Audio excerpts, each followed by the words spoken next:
we're very privileged to have somebody straight back from Gaza. And I think you'll find his contribution extraordinarily interesting. Greg Manahan, who's a filmmaker, has got out of his bed, I think, with jet lag and everything to come here. So we'll give him a big round of applause and thanks very much, Greg.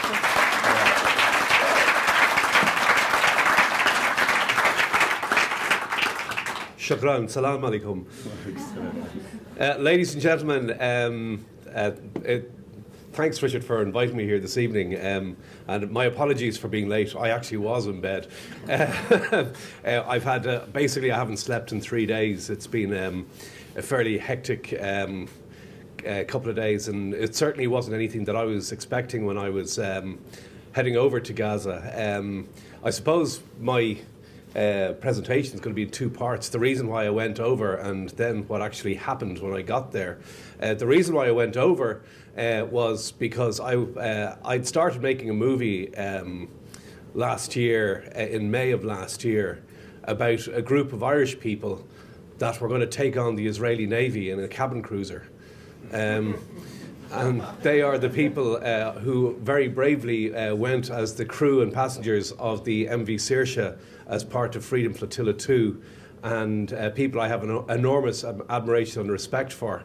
My only sadness, I suppose, is that I made it to Gaza, they didn't.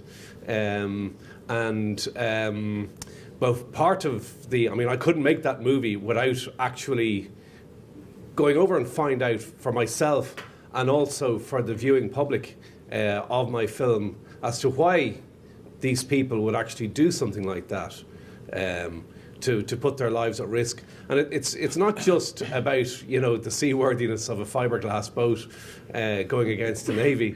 It's also about the reality that the year before, 9 people were shot dead by Israeli forces on the Mavi Mamre. The callous media that was put out against them, both in this country and around the world by a lot of the Zionist-controlled media, was that, and politicians as well, is what these people were self-publicists. They weren't. What they did was very brave. And they went through quite significant hardship. But they each, to a person, had said very clearly in the interviews that I did with them, and I interviewed everybody in a very detailed way afterwards. They each, to a person, said, what we went through was mild compared to what the Palestinian people had to go through in prisons. Now, to me, that was that could have been just a cliche, and anybody could say that. But having been into Gaza, met prisoners, met the families of prisoners who are currently serving, and have gone into a ministry for prisoners where they actually have an exhibit, if you like. It's like a medieval museum of horrors that show the detail of what prisoners go through. The solitary confinement is being put into a 2-foot by 4-foot cage, not for 24 hours, but in one case, 10 years. And it's absolutely horrific. I was flabbergasted when I saw the sort of things that these people are put through. I noticed that in the room they had pictures of people all the way around, both men and women. And I said, who are these people here? They said, these are the martyrs who never made it out of prison. And I said, why do you think that is? They said, well, they died of torture. These people were tortured to death in prison. And they reckon that there was over 200 of them there. Last Monday, I went to a weekly demonstration at the Red Cross offices in Gaza. And this is where the families of prisoners who are currently in jail go to the Red Cross. The Red Cross is the only institution that Israel will give any sort of information to, and that would be scarce, if any, about the people who are actually serving time in their prisons, in some cases without charge. Many of you here have probably heard of administrative detention. Administrative detention is basically internment without trial or charge. A military commander, you can get lifted off the streets by Shin Bet or by the army. a military commander will sign an order for your detention for 6 months on secret evidence, which is basically a whim.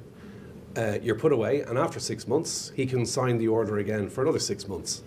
And there are people who have been serving administrative detention for 7 years. Without trial, without charge. They just don't like these people. Some of the harrowing displays that I saw there at that particular event, and I filmed all this, were things like a blind woman whose son had been in prison for 22 years. She hadn't heard anything from him in 12 years. And I saw somebody taking details, and I thought, is this a Red Cross thing here? I had a translator with me, and she said, no, that young lady is writing a letter to her son, yet another one. And she was dictating a letter to this lady that was being given to the Red Cross, that was going into the Israeli system, and God knows where it would end up. But this is this woman's last hope. When I spoke to her, she was beyond being sad. She was completely just resigned at this stage. And she explained to me that her son, she hadn't heard anything in 12 years. Now, I went along and I just got more and more stories like this. And what really hit me was, as I was leaving, one man ran up to me and he was beside himself. And I asked the translator, the government people were trying to get me out as quickly as possible. I said, no, there's something important here. This man is very, very upset. And I said, I want to listen to him. So basically what happened was his son at 35 years old had undergone, in the prison system, open heart surgery 2 weeks ago. And now the Israelis are denying that he exists. So this man's son had open heart surgery, and nobody will give him any information. We don't know whether he's alive. We don't know whether the surgery actually happened. We don't know if the surgery was a success. We don't know what the prognosis is. We don't know anything. The man's name was Ayman. If there's anybody from the media here, because we want to get this out here to anybody that can help us at all. His name was Ayman Talib Abustia was the man's name. He's 35 years old, underwent open heart surgery, and now he's vanished in the prison system in Israel. Then after that, the following day, I went to speak to the doctors. I was very pleasantly surprised to meet the Minister for Health in Gaza, who is a man that I think we should have here, regardless of what people say about Hamas, etc. But I think Ismail Haniyeh appointed a good man here. He's an Irishman. He's a man that has an Irish passport. His name is Mofid Mugalalati. It doesn't sound very Irish, but he has an Irish passport. He studied here at the Royal College of Surgeons, and he worked in our health service for 6 years, working in 4 of our hospitals, 2 of which I had to, in a very downtrodden way, tell him that we're closing. And he was there saying, this does not go well with me. And I said, well, that's our health service. I said, you need to come back when you're finished here, sort it out. If you can get a health service to work in Gaza, you can get it to work in Ireland. And believe me, with what little they have, they really are doing a fine job. I met some incredible people working there, other people who've actually come through our Royal College of Surgeons and who worked in the Irish health sector as well. The director of the Al Nasir Hospital was one man that really stuck out in my mind, and he basically said that there was terrible things going on with the infants there. They can't get proper milk. If they need to send somebody out, it's either 15 hours to Egypt. If they want to go up the road to Israel, they have to go through the Shin Bet investigations where they're told, you'll get your milk when we get information from you. So this is what they're doing up there. We were meeting then on Wednesday. We were invited to a cultural event.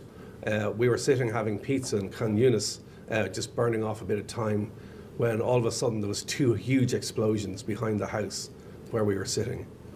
I don't know if you've ever sat close to a Hellfire missile going off, but when 2 of them hit the backyard behind your house, I tell you one thing, it wakes you up.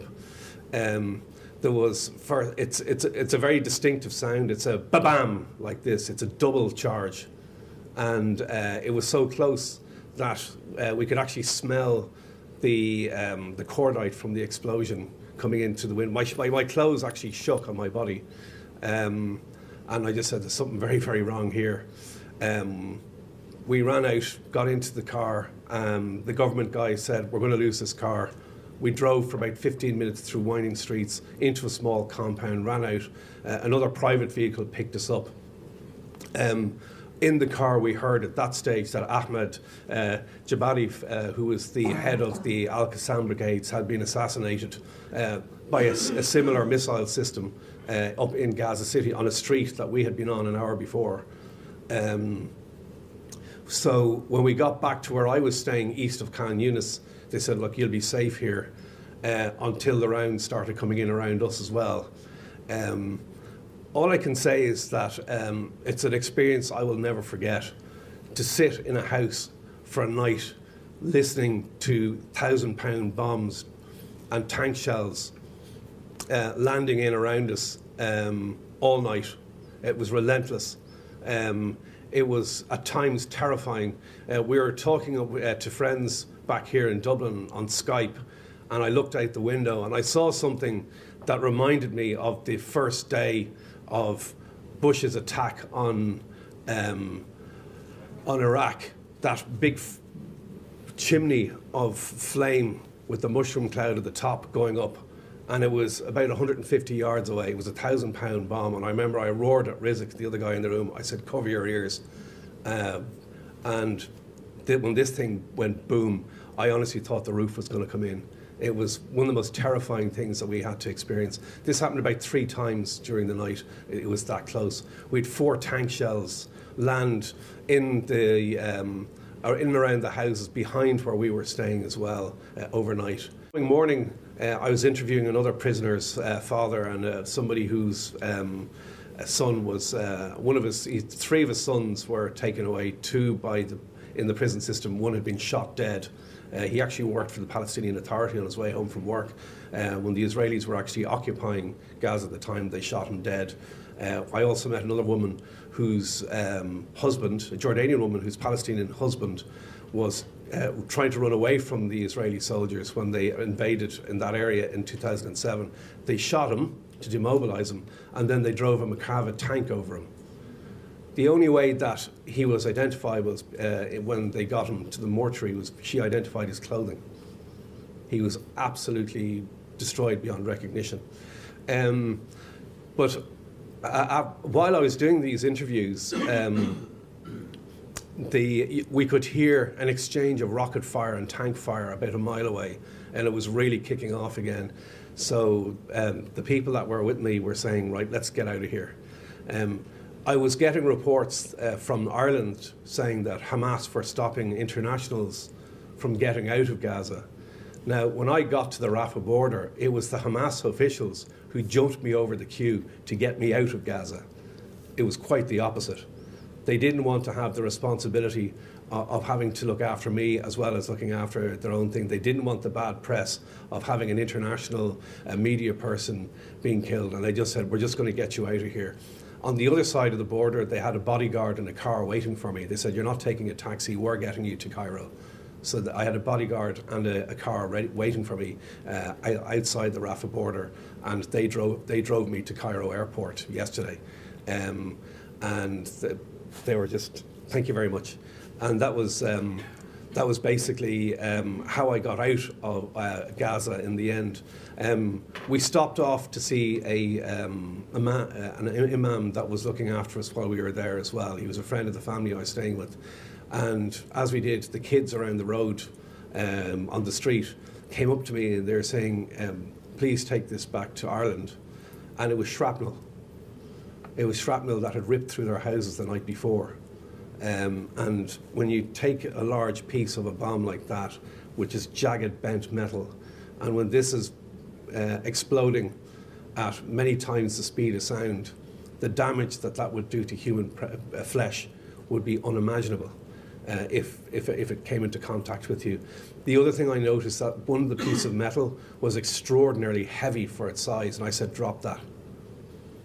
That was depleted uranium.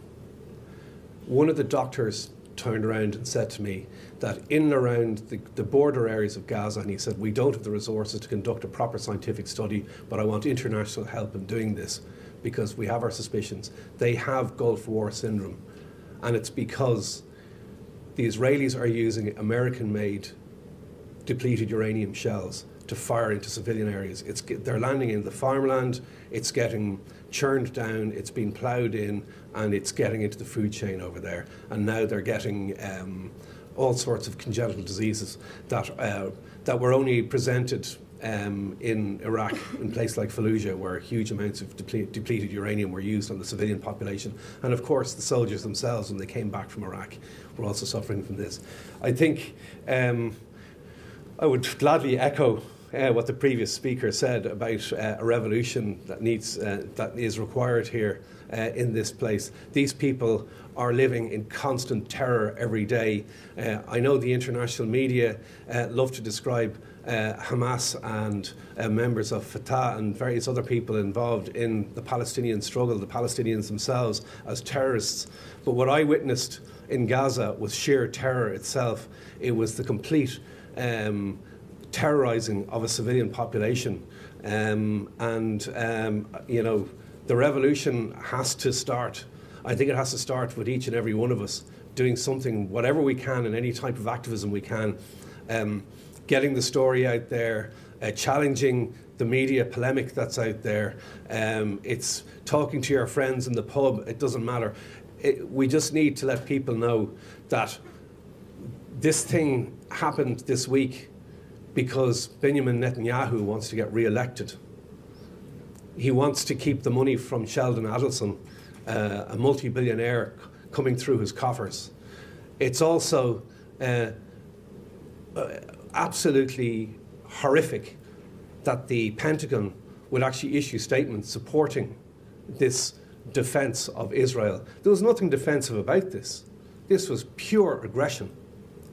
When you hear those bombs coming over, when you hear the drone coming over, when they're spotting, and then you hear the F-16s. Since I've come home, when I hear an aircraft coming, I'm actually getting the heebie-jeebies, because you knew when you heard a jet aircraft coming over, this wasn't going to be Ryanair coming overhead. This was going to be an F-16 coming in to drop bombs. They're the only aircraft that fly over Gaza.